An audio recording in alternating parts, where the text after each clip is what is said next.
Sign here, and don't forget, smile when you do it. That's what Daniel Holt said the day their divorce was finalized. He slid the papers across the marble table like he was closing a business deal, not ending a 12-year marriage. Elena Holt, soon to be Elena Cross again, didn't cry. She signed. She smiled. Then she walked out of that glass tower without looking back. 3 years passed. Then the envelope arrived. Cream-colored. Gold embossed. Mr. Daniel Holt and Miss Vanessa Rhodes request the honor of your presence. Elena stared at it from across the kitchen island, coffee mug frozen halfway to her lips. He had invited her to his wedding. Her assistant, Priya, leaned over her shoulder and read it twice. That's bold. That's Daniel, Elena said quietly. She turned the card over. On the back, in Daniel's unmistakable handwriting, I thought you should see what moving on looks like. Elena set down her mug.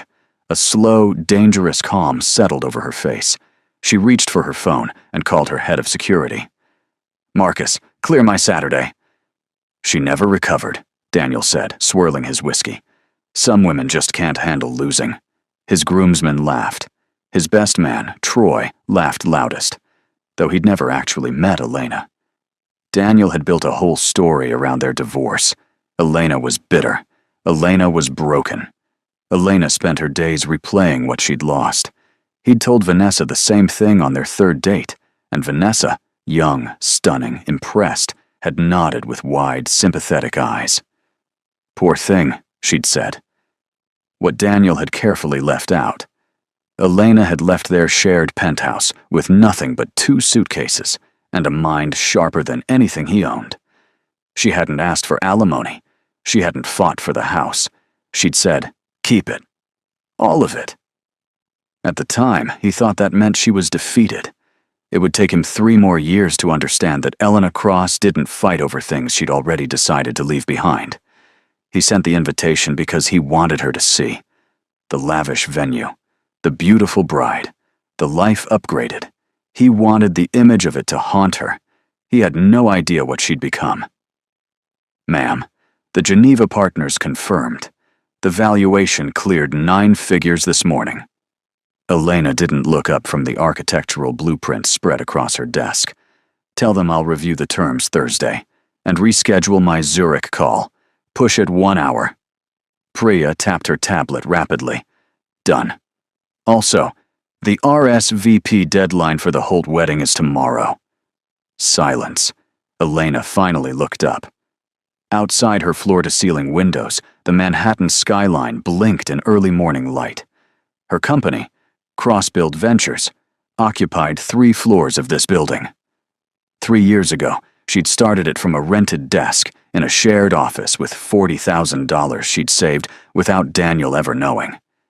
He'd always handled the finances, always reminded her she wasn't a business mind. She'd built a real estate development firm worth over $100 million. Not out of revenge. She told herself that often. She just finally had time to become herself. She picked up the cream invitation again. Read his handwritten note once more. I thought you should see what moving on looks like. She smiled, the kind of smile that didn't reach her eyes because it didn't need to. She typed her RSVP personally. Ms. Elena Cross will attend.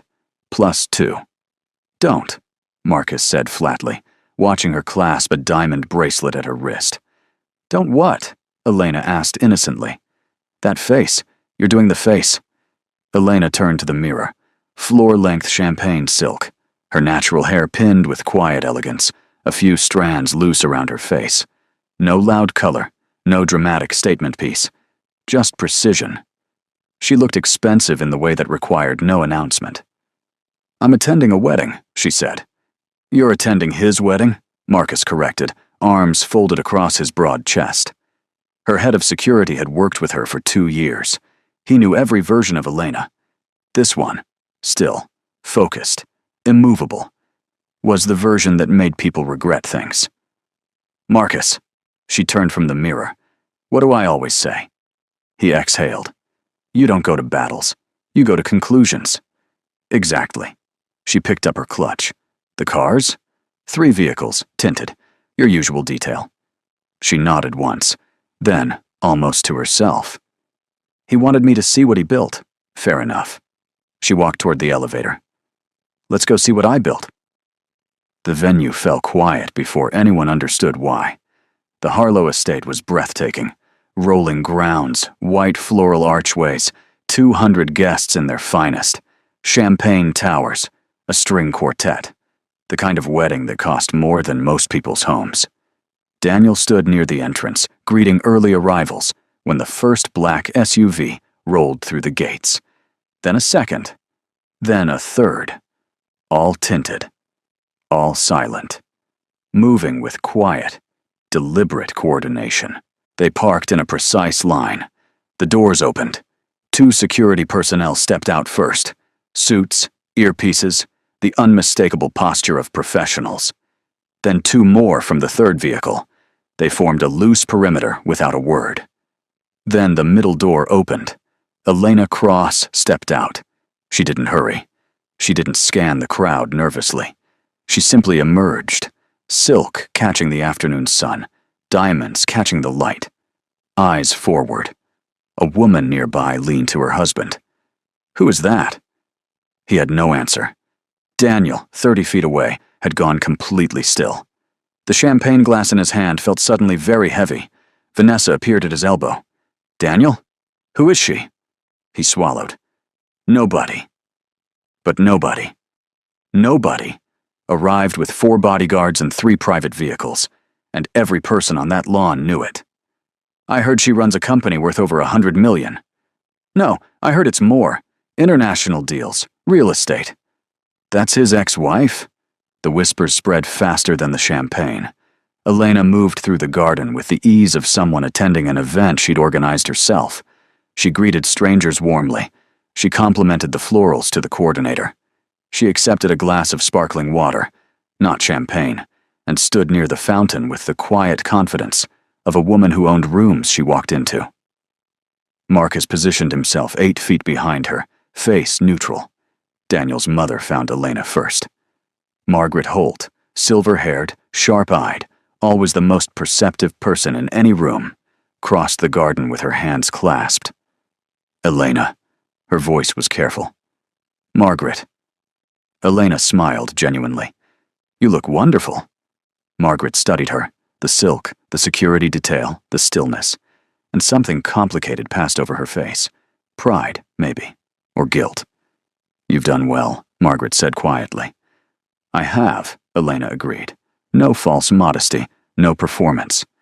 Margaret glanced back toward her son, who was watching from a distance, jaw tight. He told people you were struggling, Margaret said. Elena turned her glass slowly. People see what they expect to see. She smiled again and drifted away, leaving Margaret standing there with her own thoughts. She came with security, Vanessa said, her voice dropping to a hiss. Babe, drop it. Daniel! Vanessa turned to face him, veil pinned back, eyes sharpening. Why does your ex-wife have bodyguards at our wedding? He'd been dreading this conversation since the SUVs rolled through the gate. He'd imagined Elena arriving quietly, taking a back seat, watching his happiness unfold, and feeling the weight of everything she'd thrown away. He had not imagined this. She's always been dramatic, he said carefully. That's not drama, Daniel. That's infrastructure. Vanessa's eyes tracked Elena across the garden. She's not dressed like a guest. She's dressed like the host. You're overthinking. My mother just asked me if she was a celebrity. Vanessa's voice cracked slightly. At my wedding. Daniel reached for her hand. Vanessa, why did you invite her? The question landed differently now, less confused, more searching. Daniel opened his mouth, closed it, because he'd wanted Elena to hurt, to see, to understand what she'd lost. But the woman standing 40 feet away, surrounded by security, glowing with a quiet power he didn't recognize. She wasn't hurting. She hadn't lost anything. Had he? He found her seated alone near the garden's edge, and he made his first mistake. He walked over. Elena. She looked up, No flinch, no sharp intake of breath, just her eyes, steady and unreadable. Daniel. She gestured to the empty chair across from her. Congratulations. He sat without meaning to. You look. He stopped. Like someone who's doing well, she offered. He shifted. I wanted you to come. I thought. You thought it would hurt me, she said simply. He said nothing. I know, Daniel. Her voice wasn't cruel. That was the worst part. It was almost kind. You wrote it on the invitation. You wanted me to see. And? His voice came out tighter than he intended. She tilted her head slightly. And I see a beautiful venue. A lovely bride who deserves better than someone who invites his ex-wife to wound her. And I see you. She paused. Exactly where I left you. He frowned. I know what you've built. She picked up her water glass. I built more. She wasn't saying it to wound him. She was saying it the way someone states the weather. That was the part that broke him open. Who exactly is she? Troy asked, appearing at Daniel's shoulder as Daniel walked away from the table, jaw tight. My ex-wife. Troy watched Elena laugh quietly at something Margaret had returned to say. She came with a security team. I noticed, Troy. I Googled her. Troy held up his phone. Daniel stopped walking. On the screen, Elena Cross, founder and CEO, Cross-Build Ventures. Forbes feature, real estate development, international acquisitions. Daniel stared at it for a long moment. Troy lowered the phone slowly. You told me she never recovered from the divorce. Daniel said nothing. Daniel. Troy's voice dropped. You said she was struggling. She was. His voice came out hollow. 3 years ago, maybe. Troy glanced back at Elena. That woman hasn't been struggling for a long time. The string quartet began tuning again nearby. Guests were drifting toward the ceremony seats. Everything was moving forward. The wedding, the afternoon, the performance of it all. But Daniel stood frozen, watching the woman he'd invited to break, seated in the golden light, unbothered, magnificent, and entirely whole. He thought about the note he'd written on her invitation. I thought you should see what moving on looks like. He pressed his eyes shut. Before the ceremony began, Elena stood. Marcus appeared at her side instantly. No signal needed. No words exchanged. That alone made 3 tables of guests look up. Elena smoothed her silk, placed a small white envelope on the table, and picked up her clutch. Vanessa's maid of honor spotted her from across the aisle. Is she leaving? Elena didn't leave quietly. Not because she was making a scene. She never made scenes. She left the way she arrived, with complete self-possession, her detail flanking her in measured formation, the crunch of gravel announcing her return to the vehicles. Guests parted instinctively. She paused once. Just once, near the entrance arch. An older gentleman she didn't recognize spoke to her. You're leaving before the ceremony? I came to pay my respects, she said pleasantly. My schedule doesn't allow me to stay. He blinked. Respects? It's a wedding. But she was already moving. The 3 SUVs started in sequence. Inside, Priya was already on a call. Yes, tell the Cape Town team she's available Monday, and confirm the Paris dinner Thursday. Elena leaned her head back against the headrest and closed her eyes. She'd done what she came to do. Nothing. And everything. Daniel found it after the ceremony. Ivory envelope. Her initials on the seal. EC. No more Holt. Hadn't been Holt for 3 years. He opened it at the reception table, alone for a moment. Noise and laughter filling the tent behind him. Inside, a single card. No venom. No triumphant speech. Just 2 lines in her clean, precise handwriting. Thank you for the invitation. I hope you find, in this marriage, everything you were never willing to build in ours. And below that, a small addition. I forgave you a long time ago. That's why I could come. He read it 3 times. His best man found him standing there, card in hand, still as a photograph. "Danny, the toasts are starting." Daniel folded the card carefully and put it in his jacket pocket, close to his chest. He didn't know why. He walked back to his bride, to the toasts, to the flowers and the music, and the beautiful architecture of a day designed to declare his success.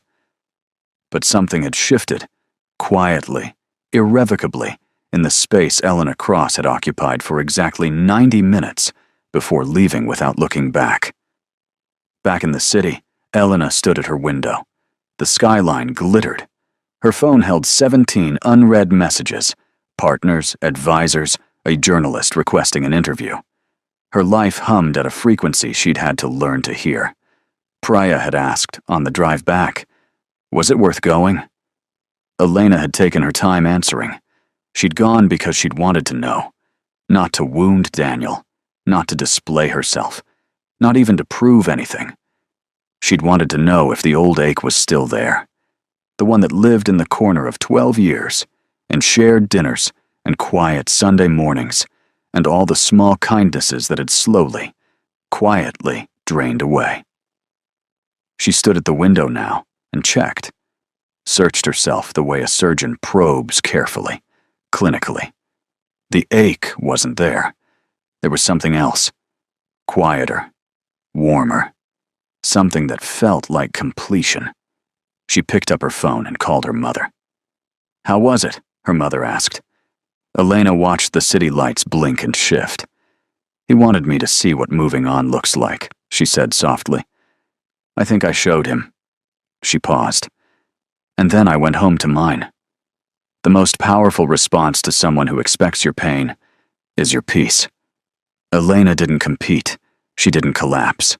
She simply became, and let that speak for itself.